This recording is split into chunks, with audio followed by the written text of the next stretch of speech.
Hello.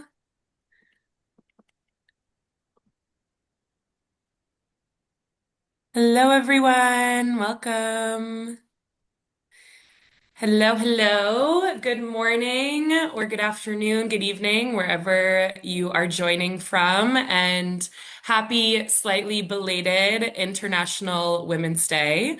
It is such a joy to be here with all of you on this Tuesday. And yeah, we really are excited to talk about something that's very close to, I think, all of our hearts, circular economy and entrepreneurship, and the intersection between that Non può and fare una? women.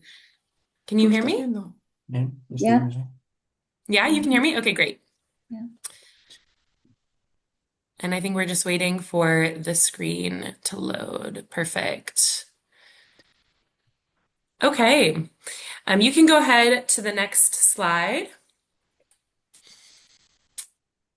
So my name is Caro. I am a associate director here at IE University in Madrid, focused on climate entrepreneurship and innovation. And I also lead the CinnovatE project here at Sto IE. vedendo io. Um, if you could go to the next slide, Marina, that would be great.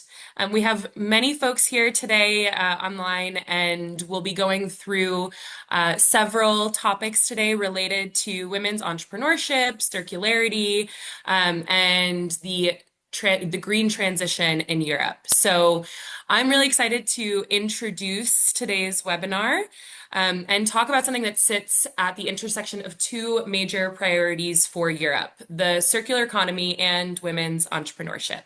You can go to the next slide. So Europe is going through what we often call the twin transition, green and digital.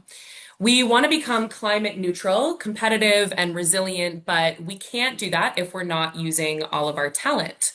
Women represent about 52% of Europe's population, but only 30 to 34% of entrepreneurs are women. You can go to the next slide. And that gap represents more than inequality.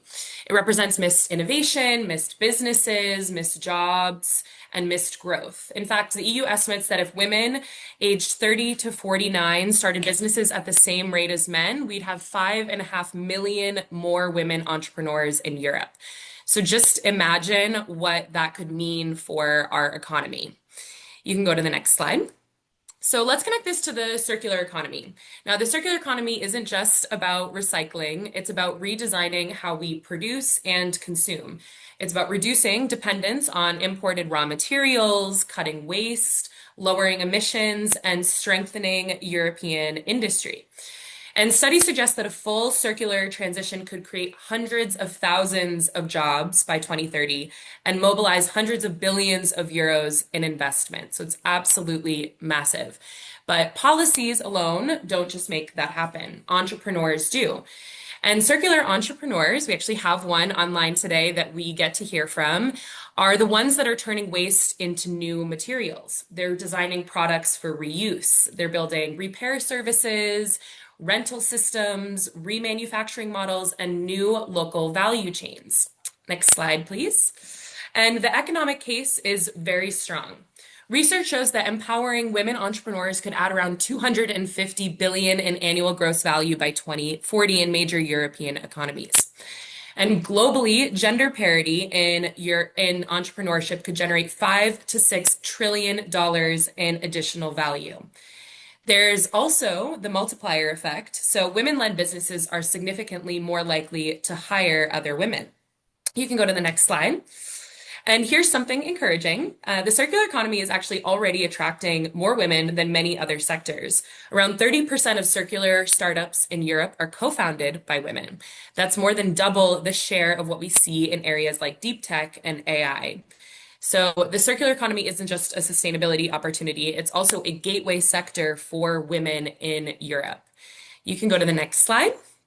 And even more strategically, achieving gender parity in entrepreneurship could close up to 1/3 of the productivity gap between the US and Europe. So it's not just about fairness, it's actually about competitiveness in Europe. Next slide, please. Now, of course, we're here today because we're celebrating International Women's Day, and we know that there are still barriers to women becoming entrepreneurs. Now, more than a third of female founders report that accessing investors or venture capital is a significant challenge. So access to finance, finding customers, digital skills gaps, these are all issues that still persist. And if we're serious about Europe's green transition, we have to be equally serious about removing these structural barriers. Next slide, please. So what needs to happen? First, policy and finance. Gender should be visible in green and circular funding programs. We need more flexible finance instruments like microcredit, guarantees, patient capital, designed with women entrepreneurs in mind. Second, ecosystems and support. Incubators and accelerators in climate and circularity need to actively reach women. So not just open calls, but outreach, mentoring, stronger networks. And we must connect women-led circular startups with industry and cities and public procurement so they can scale. Third, we need narratives and role models. We need to showcase women who are already building successful circular businesses like Patricia, who's online, and because visibility matters. And if women don't see examples, they're less likely to imagine themselves in those roles. So Europe's circular transition is not just about materials and industrial strategy, it's actually about people. So if we can unlock the potential of women entrepreneurs in the circular economy, we can strengthen Europe's resilience, productivity, and innovation capacity. And what's great is that this is actually what the CinnovatE project is all about. So I'd like to briefly introduce the CinnovatE project, and you can go to the next slide.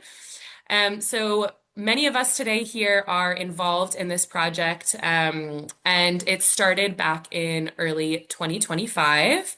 You can go to the next slide. Thank you. So this is an EIT higher education initiative funded through EIT. It is also supported by Climate Kick, and it's focused on strengthening Europe's ability to innovate. And through this project, we are funded with 1.1 million in grant funding across 6 major partners across the EU. You can go to the next slide. And across 4 EU countries. The project duration is 24 months, so it goes until April 2027. We're currently in phase 2 of our project with many, many initiatives going on across all of the partners. Our goal is to foster circular economy-driven transformation in cities through higher ed institutions. And we will showcase the different higher ed partners in a moment. But the focus is on training, support structures, and cross-sector collaboration. You can go to the next slide. So the main 4 focus of the project is first, education initiatives, so building capacity for really the next generation of entrepreneurs, circular economy entrepreneurs, as well as equipping staff and faculty at these higher ed institutions to train the future generation of entrepreneurs. Second is startup support, so building and enabling acceleration and incubation activities within higher ed institutions, as well as within broader EU ecosystem. So South Summit, for example, is also on the line, runs a circular economy accelerator. The applications will be opening soon. I'm sure they'll talk a little bit about that. And we are feeding a lot of the startups that are coming from our higher ed partners into the South Summit Accelerator. We also have structural changes within the universities, things like building new technology transfer offices and new circular entrepreneurship support units and incubators at the Architecture Association to really feed and incubate these startups so that they can go through the funnel all the way to the South Summit Accelerator. And lastly is we're building strong alliances across the EU with key partners. We have some amazing associate partners across the consortium with a focus on connecting public and private entities in the circular economy. You can go to the next slide. So our 6 main partners, the core consortium includes IE University. So we are the leader of the project. We also have Nord University in Norway, Architecture Association in London, and Lithuania Business School. And our 2 business partners are South Summit and Income, who has done an amazing job at helping us organize this webinar today. You can go to the next slide. And we also have some amazing associate partners. These partners have been critical in connecting the overall ecosystem, participating in events as speakers and mentors, and really providing the overall infrastructure needed to push a lot of the initiatives forward that we have going on over the course of the project. Okay, you can go to the next slide. And yeah, that's a wrap on the CinnovatE project, and I will pass it over to Eglè to introduce Lithuania Business School. Good morning, everyone. I believe still morning, not afternoon everywhere. So I'm Eglè Brezgytė. I'm representing Lithuania Business College and academia itself. And I will speak today about the role of higher education institutions in boosting entrepreneurship, women entrepreneurship, and circular economy. Let me start with one striking fact. In Europe, only about 12% of venture capital funding goes to startups founded by women. Yet, women represent an enormous pool of talent, creativity, and innovative ideas. Supporting women in entrepreneurship is therefore not only about equality. It is about unlocking huge potential for our economies, our societies, and our sustainable future. And this is exactly why initiatives like CinnovatE and the role of universities within the innovation landscape are so important. Can we go to the next slide? Thank you. Now let me briefly talk about the role of universities and college, what role universities and colleges play in supporting women entrepreneurs. Today, these institutions do much more than traditional teaching. They act as innovation hubs where ideas, research, and entrepreneurship come together. They connect students, researchers, businesses, and communities, creating bridges between academia, industry, and society. In this way, universities help create spaces where entrepreneurial ideas can grow and develop into real ventures. Next slide, please. However, this journey does not stop within the university environment. At some point, ideas move beyond academia and into the wider innovation environment where they interact with investors, startups, companies, and support organizations. For many women entrepreneurs, this transition from education to the real market environment is a critical step in turning an idea into a business. And it is often at this stage that structural challenges begin to appear. As my colleague already highlighted earlier and illustrated with statistics, women entrepreneurs still face several structural challenges. One number clearly shows the scale of this gap. Around 75% of venture capital funding rounds in Europe still go to all male founding teams. Next slide, please. And these barriers often relate to access to finance, access to professional networks, leadership visibility, balancing different responsibilities. Addressing these barriers requires strong cooperation between education, innovation actors, and support initiatives. This is exactly where initiatives such as CinnovatE come in. Next slide. So, CinnovatE project is an example of how universities, businesses, and innovation actors can work together to support entrepreneurs. The project promotes entrepreneurship, sustainability, and circular economy thinking. It supports the development of entrepreneurial skills and knowledge, helping participants explore new opportunities within the circular economy. It also builds, and it is very important, international collaboration networks and provides mentoring opportunities for students and our researchers.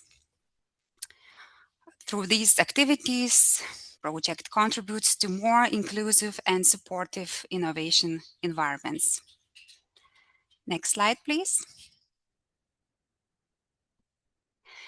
So to conclude, I would like to highlight 3 key messages about the higher education role in this process. First, universities are powerful enablers of innovation. Second, the transition from education to entrepreneurship requires strong support networks. Third, inclusive entrepreneurship is essential for sustainable and circular economies. When we empower women with the right tools, networks, and opportunities, we empower innovation itself. And ultimately, empowering women in academia means empowering innovation and shaping a more sustainable future for all of us.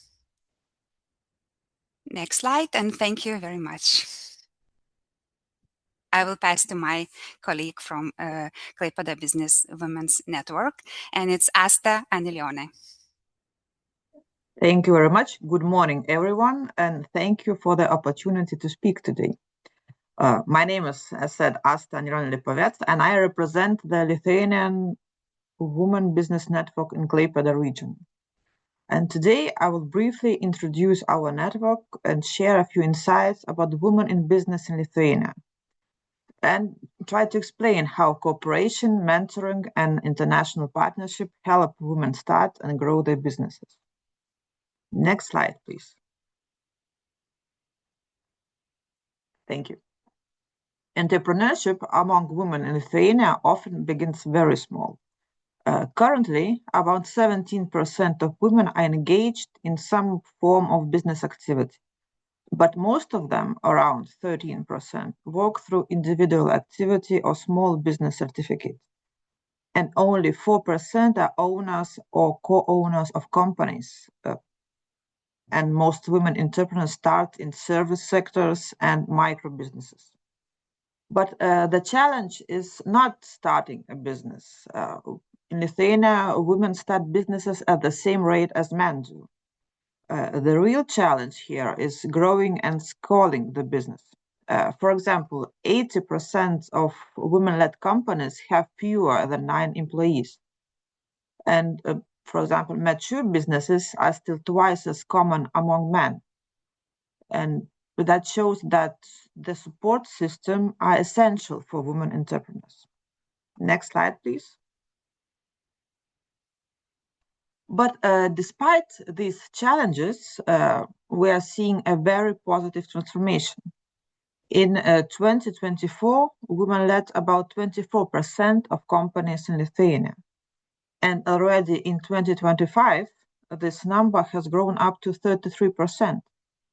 And this means that women are entering entrepreneurship faster than before. However, the structure of women entrepreneurship is still different from men. Women are more interested in smaller businesses and service sectors, while fewer reach large company leadership. That is why networks, mentorship, and access to capital are extremely important. And of course, when women grow their businesses, the whole economy grows with them together. Next slide, please. We, as Lithuania Business Network, were created to help women succeed in entrepreneurship. The initiative was started by the Lithuanian Chamber of Commerce, Industry and Craft Association. And what began as an informal community has grown into a national network connecting women entrepreneurs across Lithuania. Today, we are also part of Eurochamber's Women Network, which connects us with partners across Europe. And our members participate in local, national, and European projects, what allows us to share knowledge and support for women entrepreneurs at many levels. Next slide, please. So, again, next slide. Yeah, thank you. Our mission is very simple, but therefore powerful. We aim to empower women entrepreneurs, leaders, and professionals and promote gender equality in business. In our vision, a society where women and men have equal opportunities to lead business, create innovation, and influence the economy. So, next slide, please. That means that only helping women start businesses, but also helping them grow, scale, and lead. And today, our network brings together more than 190 women entrepreneurs and leaders in Lithuania. And our membership is open to business owners, co-owners, and top-level managers. It's important to emphasize that our members represent many sectors, from creative industries to services to technology to consulting and manufacturing. But the most important value of our network is the support and trust between women leaders. Next slide, please. So our main goals is to promote women entrepreneurship, seek close cooperation, advocate for gender equality, and provide mutual support to the members of the network. Next slide, please. And we support our members through several key activities. First, networking events, where women meet, exchange ideas, and build partnership. Second, workshops and training programs on leadership, finance, marketing, and business development. Third, mentorship programs where experienced entrepreneurs help younger professionals grow. We also work on advocacy, cooperating with government institutions and NGOs to improve conditions for women entrepreneurs. And finally, we organize conferences and international collaborations, which help connect Lithuanian women entrepreneurs with the wider European ecosystem. In conclusion, I have to say that women entrepreneurship in Lithuania is growing rapidly, but the next step is schooling and leadership. Networks like ours play a key role by providing community, knowledge, and international cooperation. And because when women support each other in business, innovation grows, communities strengthen, and economies develop. Next slide, please. Next slide, please. Thank you very much for your attention, and I would be happy to connect. You can find me on LinkedIn. Thank you. And I'm glad to pass the floor to my dear colleague, Advocate Indra Butvila. Thank you very much. Good morning, everyone, from sunny Klaipėda. Finally, we have some warmth after very cold winter. So just as a lawyer, I would like to add something to what my colleague Asta said. She said that the number of women in small businesses is increasing. That is okay, but still we see this problem of women in leading large companies, in management, in boards. So as I suppose that most probably everyone knows that in EU we have a directive on women on board, the so-called directive, and it has to be implemented on the EU level by the 1st of July this year. And the idea is that according to this directive, every EU member state, they have to implement in their laws the regulation that in companies, in boards of directors, both men and women should be represented as equally as possible. So in Lithuania, we passed the necessary law. It will be applied only to large companies. So we expect that this will be really serious accelerator, encouraging women to participate, to be eligible to boards of directors, because this is still a very, very masculine field and men don't want to allow women to come into that. So we really have much hope that this EU directive, which is now the law in Lithuania, will help us. And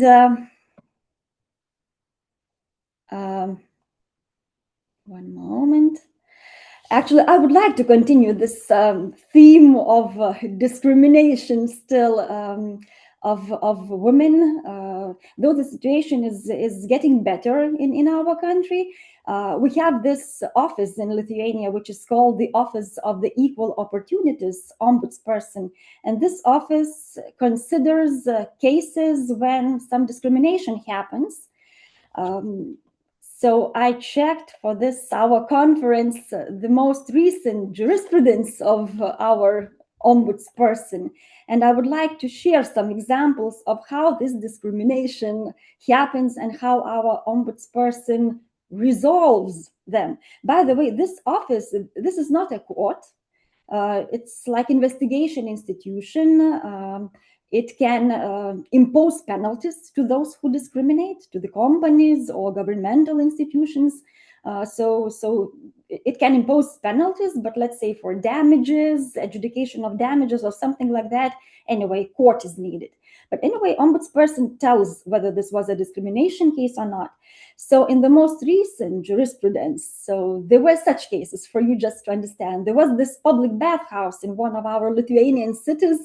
And as of course, it would look most probably very strange to you, but it had rules that women can only use this bath on Thursdays, while men can use it all 5 days per week, including Saturdays and Sundays.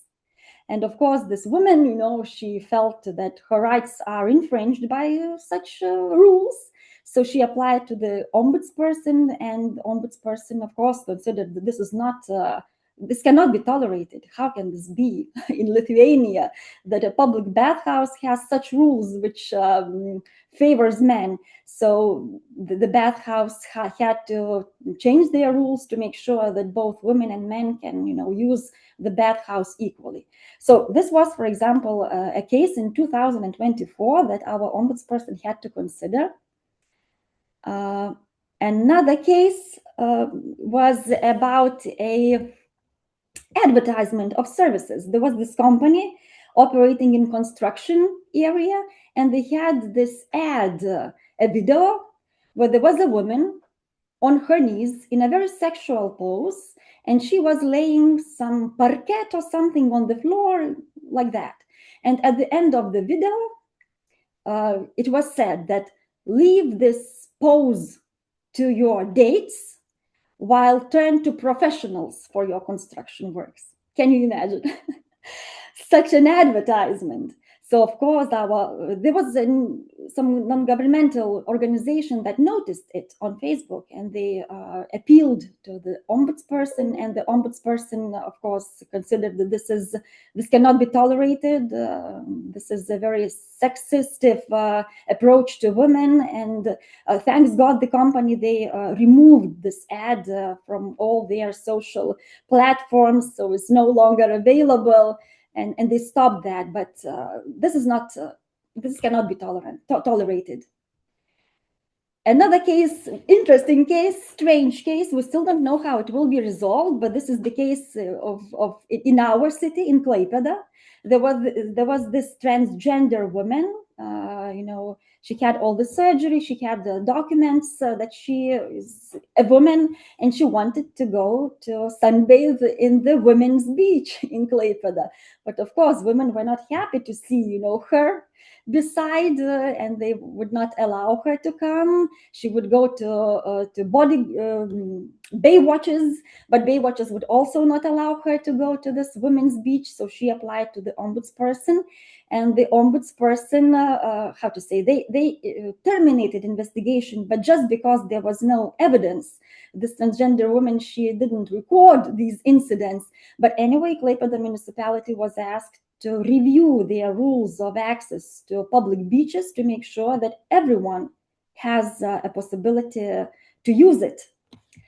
So we are still waiting what will be the decision of Klaipėda municipality and how these transgender people, you know, what beaches they will be, they will have access to. Two more cases. This was a case on discrimination of men. In Lithuania, we have rules in the army. We have rules in the army that men, soldiers, they cannot have long hair. While women soldiers, they can have long hair. Women soldiers can wear earrings, they can have their nails polished, while men, they can have no earrings, nothing like that. So our ombudsperson said that this is a discrimination of men. This cannot be tolerated. And our army, they have to change the rules so that they would be absolutely equal to men and women. And the final one, this one was really very tough because of the company's approach. There was this, again, construction company, and they were searching for an employee to the position of coordinator of international construction projects. And you would not believe, but that happened. In this advertisement for this job, they wrote like that even though it is unacceptable to someone, we emphasize that we are searching for a man, not a woman. And this is the choice of our company, and no EU directive will force us to employ a woman. There was this in the employment advertisement. So of course, ombudsperson recognized this as a discrimination and an intolerable performance by the company. The company ignored the process.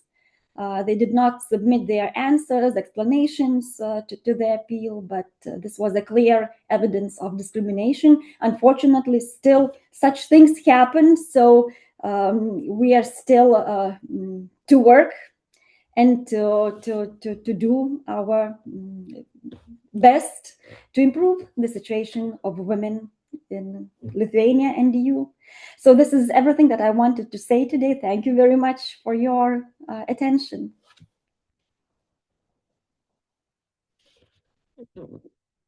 And I shall pass the floor to the next presenter. Could you please come back to the slide, or someone else? Okay. To Manuela Perez Berlanga. Thank you very much. Yeah, thank you. Good morning, everyone from not so sunny Madrid. My name is Manuela, as I was so kindly introduced, and I'm an R&D consultant at PKF Attest Income. Today, we are gonna give you a short overview of the main European funding opportunities and support instruments, specifically designed for women-led businesses, especially in the fields of innovation, digital transformation, and deep tech. And if I, one second, I can now pass the slides. Okay, perfect. So before diving into the programs, let me briefly introduce Income, who we are. We are a company within PKF Attest, which is a Spanish subsidiary of the global firm PKF, present in over 150 countries. With 100% national capital, PKF Attest is present in many business areas, but it is in the innovation and consulting department where we contribute the expertise that we have gathered over 10 years now. At Income, what we do is we support companies in obtaining public incentives, promoting their R&D projects, and created synergies with universities, research centers, and industry. And as such, our goal is to help these entities design an efficient global R&D strategy, not only based on grants. And indeed, as you can see here, 3 of our main pillars are also focused on tax incentives and innovation management tools. But our work covers the full spectrum of innovation financing instruments, so we dedicate a big part of our resources to also identify and manage European grants and consortia in Horizon Europe projects. This combination of these 6 pillars is what allows companies to maximize their financing potential and de-risk their innovation strategy. And our mission is to help organizations manage their entire innovation journey, not only once the project is implemented, but we start from the ideation to the planification, funding, and then finally, it's always the last step is implementation and reporting. And as proud members of the European Association of Innovation Consultants, we are part of the CinnovatE project that we have already talked about, but we have also both in the past and also currently part of numerous Horizon 2020 and Horizon Europe projects covering very diverse areas such as robotics, smart grids, circular economy, water management, etc. And in these projects, income often plays a role of management and communication, ensuring that partners comply with the EU requirements and deliver high-quality results. And as I mentioned before, we also contribute to the proposal writing and partner as innovation consultants.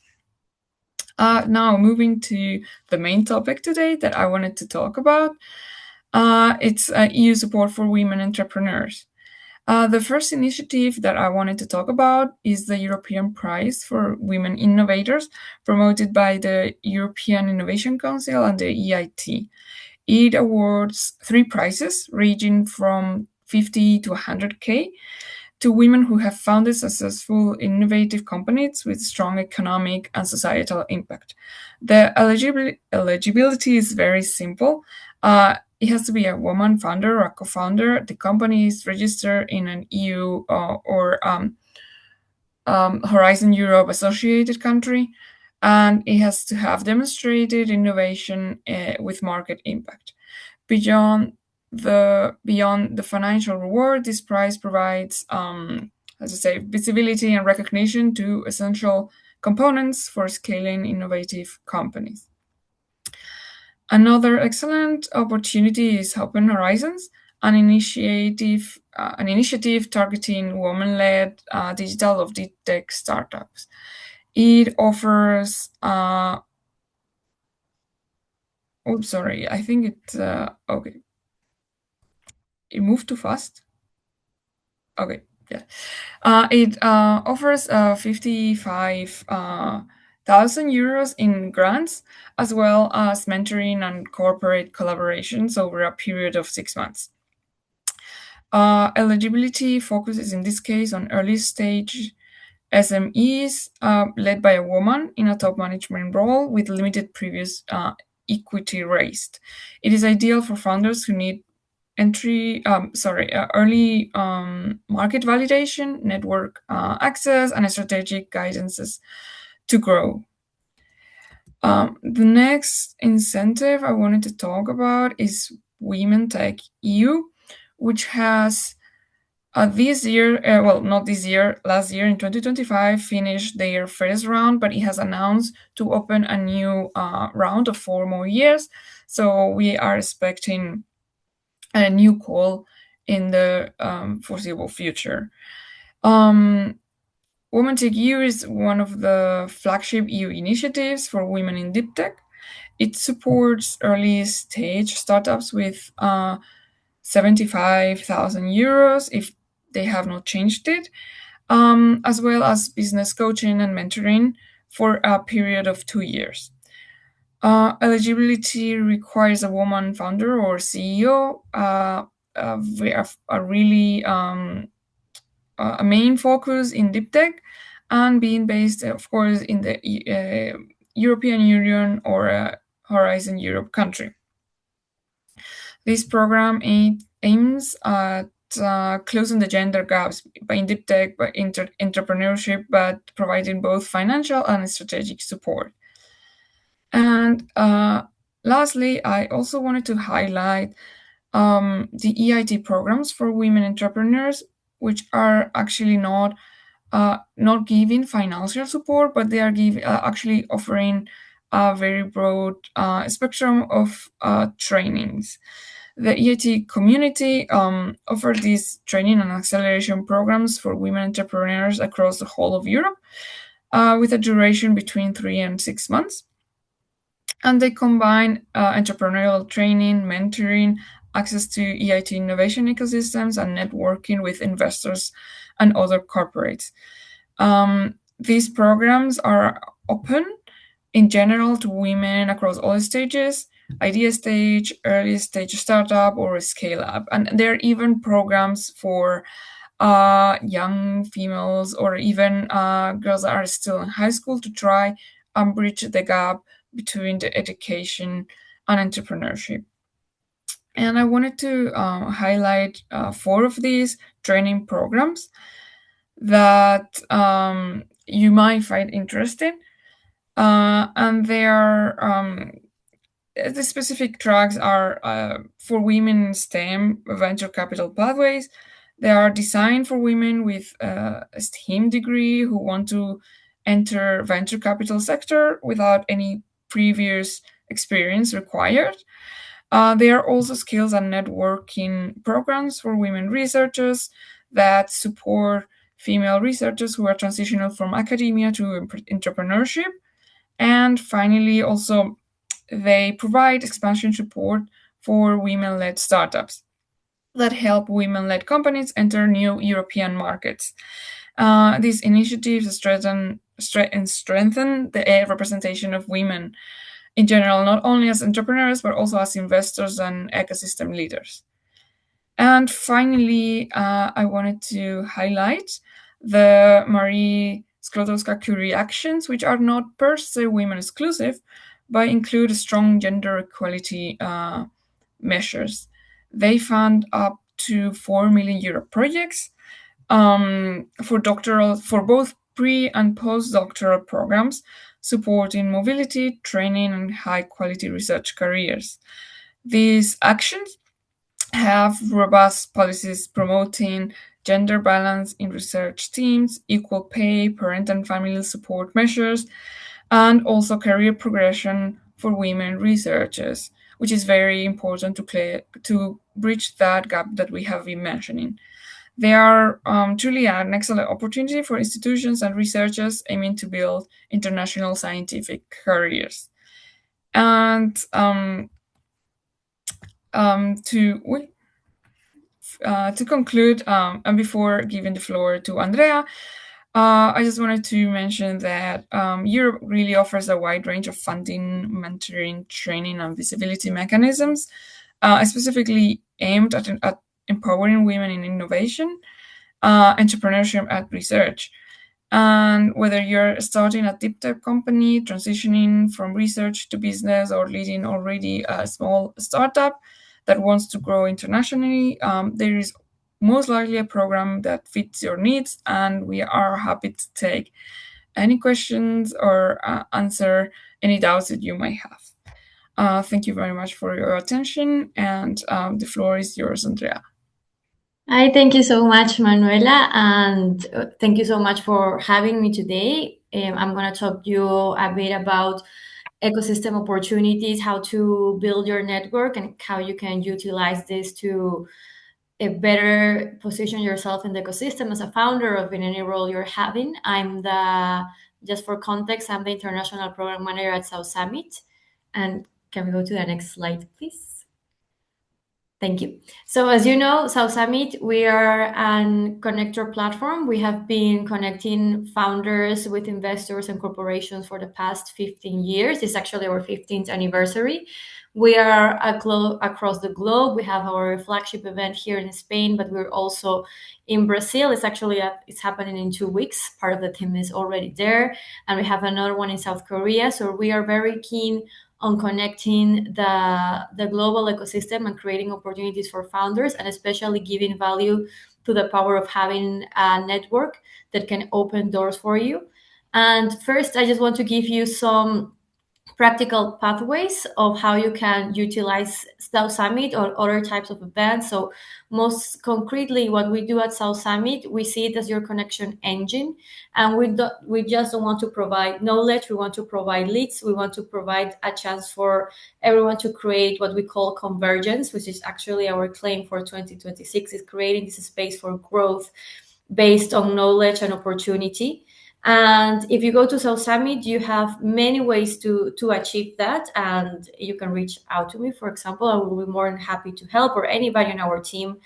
We have, of course, the stage content that gives visibility and knowledge to the founders, especially who want to position themselves in some specific sectors, or if they are achieving going after a certain goal. We have our startup competition, which is another great way to gain access to the ecosystem. Every year we select 100 startups. This gives you exposure, it gives you credibility, because South Summit, as their finalists, has been very well renowned now in the market. And we've had a lot of women founders who have won the startup competition or have won per tracks in their specific industries. So it's a very diverse competition, which we're really proud of. We have workshops and private forums. These are catered to each specific type of goal you may have. There's a deep tech forum if you're more oriented to taking knowledge into scale up and all that transition that could happen. We work closely with IE, for example, in this specific forum. We have one only for founders, other for LPs, others this year is going to be a new one, especially focused on AI and how AI can help you accelerate your startup or your project. So we have all these more private spaces. We have, if you want to create real leads and real strength your network, we have the space to have meetups, one-to-one meetings. We're going to have specific meetups on climate tech. We're going to have specific meetups on women networks. We're going to have a very diverse range of topics and especially communities. And that's what South Summit mostly bring up, is different types of communities that work together. So, and of course the social events, which is always good to have some fun while creating your network. So this is everything you could find at South Summit or similar types of events. And we really, really want to give all the tools and all the spaces possible for you to create these connections and leverage your network and build it. And some advice we could give, especially for founders, is to approach South Summit with, it's a gigantic event. There's a lot of things going on.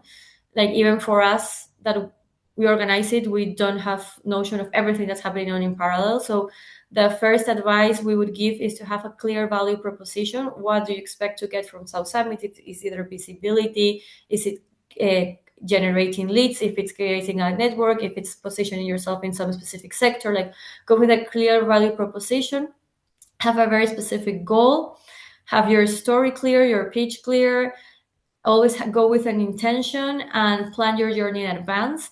So Summit, as I said, you have meetups, you have forums, you have content, stages, social summit. I would cherry pick, because I know it's hard, 3 things that are the most relevant and give them full on priority and go directly to them. See who is going in advance. We have an amazing network of people. I can talk more about the program. We have a program with around 400, 500 speakers.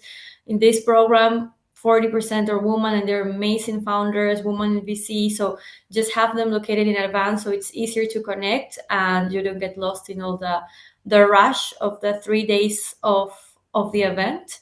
And something that, if you can go to the next slide, please, that really it's very characteristic, and I want to say it since this is on the frame of Women's Day, is that we were founded by a woman. We were founded by Maria Benjumea, and she is a reference for the ecosystem here in Spain and more increasingly internationally. So it's in our spirit. Most of our team, we are women, so we are really work with this very consciously in everything we do, in every content we curate, in every meetup we curate, in every forum we organize. It's part of our DNA, it's part of who we are as a team, and that really reflects on how we execute South Summit.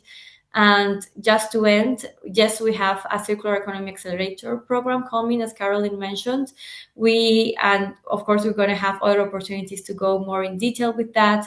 But we're going to select, last year we did it with 5 startups. This year we are growing. We are going to do it with 10. We're going to select 10 projects.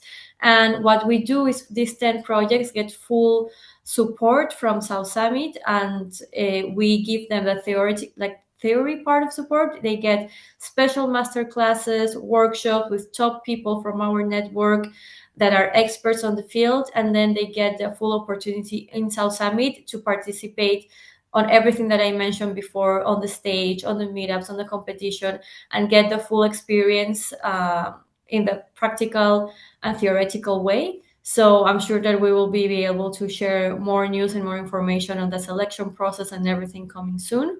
But anything you need and any way you need to connect with South Summit, you can reach me through LinkedIn, and I will be more than happy to support and help you leverage your network, which is something that is really important and comes in really handy, especially when you are growing in the ecosystem. And that's my part. Thank you so much. And now I will introduce you to Patricia, the founder of Recircular, that also has been a speaker at South Summit, so I'm really happy to introduce her now. Thank you very much, Andrea.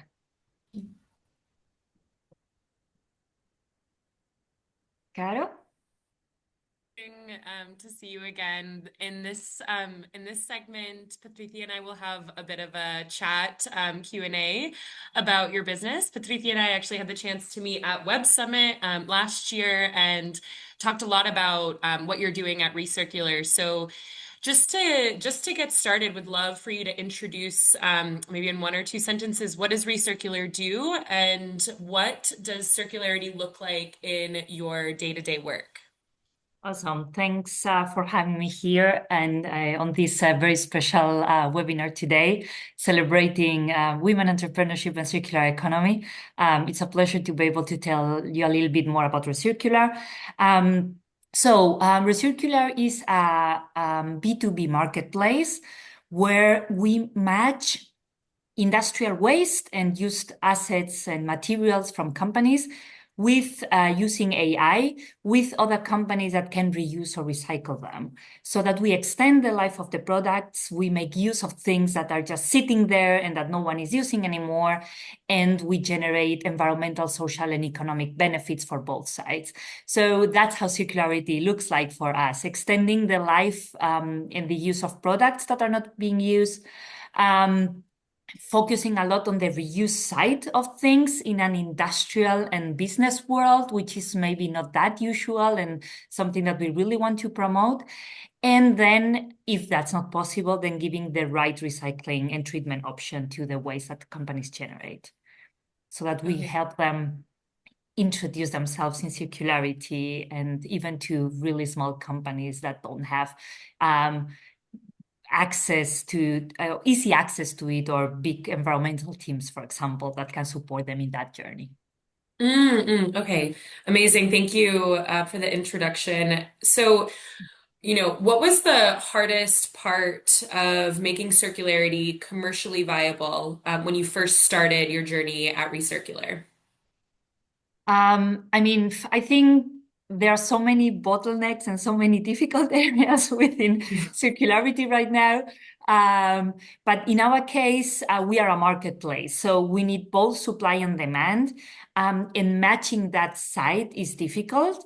Generally, it's more difficult on the demand side, definitely, but we need to have both. So one doesn't work with the other, and that's kind of a challenge for us to balance it. And then obviously, understanding that there is such a big difference for each material, each type of waste, each type of resource. It's crucial because some materials travel very well, so we can send something from Bilbao to Sevilla with no issue if it's really worthy. But there are other materials that travel really, really badly, and that the cost of the logistics makes the reuse completely impossible. So being aware of that and focusing on trying to create closed circuits and closed networks, or as close as possible, is something that we really need to focus on, and that we need to continuously be working on. Okay, yeah, I know that solving the chicken and egg problem with the marketplace is really challenging. And I know a couple of the startups that participated in the South Summit Accelerator were also marketplaces, similar challenges. So yeah, maybe transitioning to, given it's International Women's Day, as a female founder, where have you felt the biggest bias or friction in the journey so far in building Recircular? I have to say, and I always like pointing out that I haven't felt a specific bias towards me as a female founder. I've been very lucky throughout my journey that even if I've been working in very, very male strong jobs, even in an oil and gas refinery, for example, in my past life, I've always had support and understanding of who I was, no matter what my gender is. So I'm very lucky in that sense. That being said, I face an additional problem of being a solo founder. So I'm a woman founder and I'm a solo founder in a startup that has led a not traditional startup journey, which is being bootstrapped for a long time. So obviously, the part of fundraising or having, let's say, investors or other support ecosystems understand my journey and support it to help it grow, it's definitely a challenge. So not only because of being a woman, but also because of all the other additional I say differences that I may have compared to other startups. Well, it's interesting. Was the decision to bootstrap, maybe share a little bit about that decision, and do you think being sort of a woman changed your perspective on the decision to bootstrap versus fundraise? Because I think that is often very common with women, actually. So I'm curious to hear your thoughts on that. To be honest, I didn't think of it that way, but it might have been also a consequence of what I've been seeing within the ecosystem and fundraising, right? But for me, it was a decision of, I started building something and I started proving it with businesses and with industries. So I started making money out of it and thought, well, if I'm making money, I don't need external funding. So let's go on building it and see what happens. So I could make some money to invest in the development of the marketplace. And for me, it was pretty straightforward to say, well, if I can do that, what's the best validation for me was always to have clients paying for what I had to offer. So it was like, why should I look for money? It's also true that when I entered fundraising, let's say, environments, whether it was a pitch with investors or it was, some specific meetings, which I haven't done very, very largely, but I have, obviously. I felt this bias of not being aggressive enough for them, or not having the right numbers that they were looking for, or so I didn't find a very supportive ecosystem in that sense. So probably that made me as well stay in this bootstrapping journey until I found the right person to support or the right investors to support it at some point. But it's probably also part of the reasons. Okay, yeah, that makes sense. And I think you speaking to ecosystem and support, is there anything that you wish you could change? Maybe one thing you wish you could change to support about the overall ecosystem to support women-led circular ventures, and what would that be? If you ask me for one, it will be difficult to choose one, but there is definitely a couple of them that we need to change. Within circular ventures, generally, I would say, I've been recently seeing lots of them closing down when they were starting to face a scaling phase of the startup. So scaling a circular business is very, very tough. We are having a tough time doing it, and I've seen so many other startups closing down in, I would say, past 2 years. When they had to face the scaling part. So we need more patience and we need more support because we are changing things and that takes time. So we need a bit more support in those phases, and maybe private equity funds or private money in general isn't the right money for that. Maybe we need to look for options that are more patient or more that understand that the journey we're facing is a journey of change and that it needs some more time. Unfortunately, we would love to be at a different stage right now within circular economy, but reality, it is what it is. So that's one of it. And then obviously, as a woman-led venture, I would like to have more women and more networks supporting women. And I'm very, very grateful for this kind of funds and these kind of programs that support specifically women.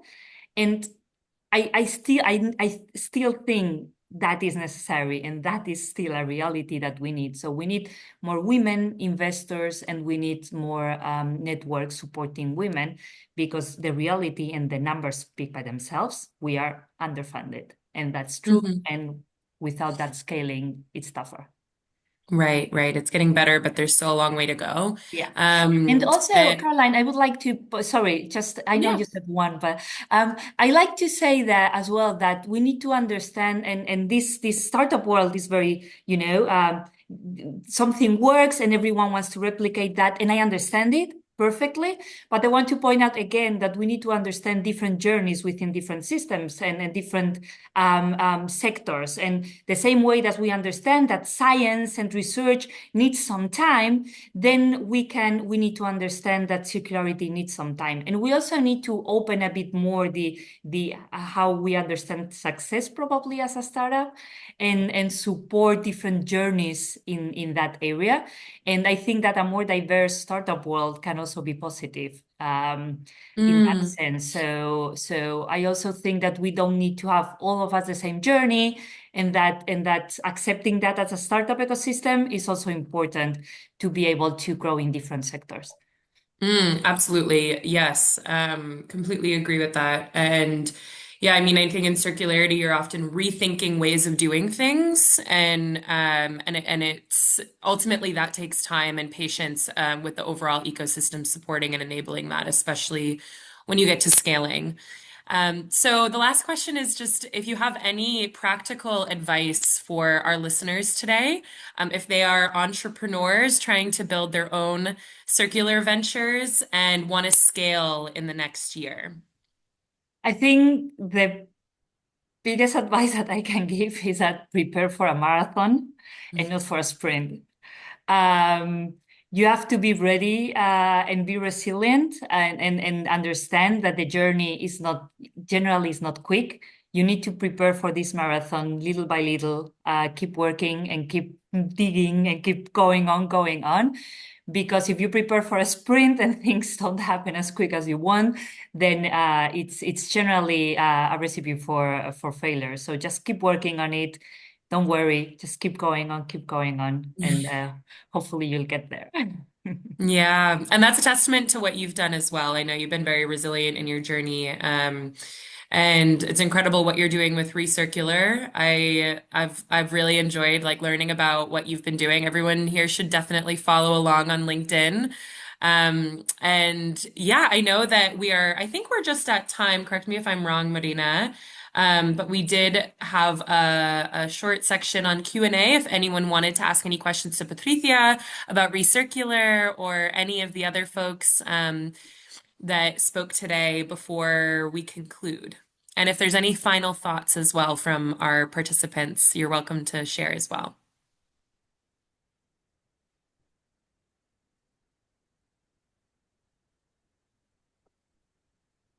Well, from my side, as no one is speaking, just happy. As Caroline said, follow us on LinkedIn. We try to promote a lot and divulge a lot about circularity, about the good and the bad, about supporting women as well. So please follow us and join us supporting all these talks and chats about circular economy. And yeah, let's go on having these spaces where we can share how things are happening for women and where we can support each other. Yeah, second that. Please reach out to any of us. I think we're all willing to support the overall ecosystem. I think that the South Summit Accelerator applications are opening mid-March, if I'm not mistaken, Andrea, for the next cohort. And that's going to be an amazing opportunity, I think, through CinnovatE to participate in South Summit, to pitch, to learn about the overall ecosystem and get the support to grow your business.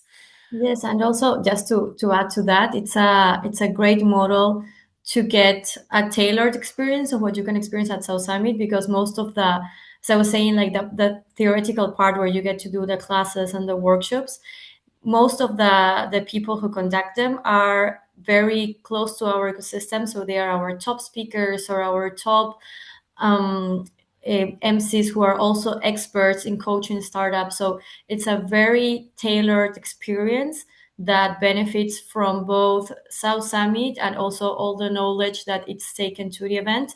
And as Patricia said, please feel free to reach out to us because, for example, in my case, personally, I'm from South Summit, but also from the content team. So I'm very close to everything that has to do with the people attending to the event, whether to the forums or to the stages or to the meetups. So if there is a doubt of where I could fit better or where could I find the most value, we also do that. Don't just reach out to us thinking we have to be on a stage. We can position you in the place that most benefits you for what you're looking for, whether it's a forum or a meetup or anything, or this program. So please reach out because we are available and always happy to help. Amazing, Andrea. Okay, and any other last thoughts or questions before we conclude?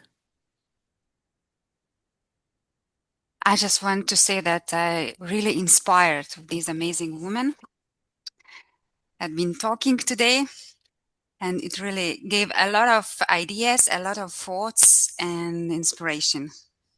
Thank you very much. Likewise. Okay, well, thank you so much to everyone for joining today. We have recorded this session, so we will definitely share that out. You can follow the CinnovatE project. That's where we'll be sharing a lot of updates if you follow us on LinkedIn on the upcoming South Summit Accelerator applications, various initiatives we have going on specifically for women, but generally about the whole circular economy, entrepreneurship ecosystem here in Europe. So yes, thank you so much, everyone. And again, happy International Women's Day. I hope that you have a lovely week ahead, and we'll see you online. Thank you. Ciao. Bye. Thank you. Thank you, everybody. Thank you. Bye-bye.